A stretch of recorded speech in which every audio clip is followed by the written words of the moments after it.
Os pescadores de Rianxo están capturando xouba na ría logo de xornadas en branco. O patrón maior da confraría confía en que a especie se siga capturando e poder celebrar de novo a festa da xouba, na que haberá sorpresas.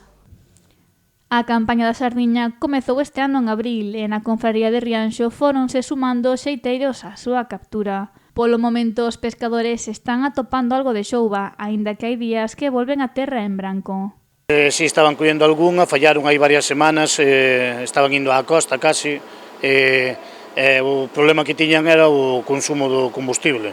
Había días que iban a pérdidas, había outros que pescaban algo e ao mellor traían algo de beneficio, pero bueno, agora empezan a traballar aquí, xa dentro da ría, xa empezou a aparecer algo de xouba, hoxe, por exemplo, xa veu algunha pola mañán, e mañán xa abriremos a lonja pola mañán para que os barcos que queiran vir a vender xouba, as fábricas que temos máis ou menos xa de man, que están falado con elas, e nada, que canto máis se animen a ir á xouba aos barcos, mellor.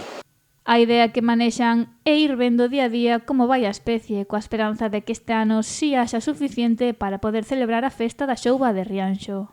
A ver, este peixe xa sabemos como é, de un día para outro deixan de pescalo ou pasa de tamaño, pero esperemos que se aguante hasta a festa da xouba, porque é un acto que levamos facendo moitos anos, xa o ano pasado xa tuvemos que cancelar por motivo de que non houve xouba, e esperemos que este ano si se poida reanudar esa exaltación da xouba.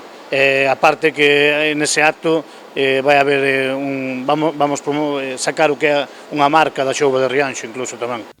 No que vai de campaña, os prezos máximos rexistrados da poxa de sardiña en Rianxo ronda os 3 euros o quilo.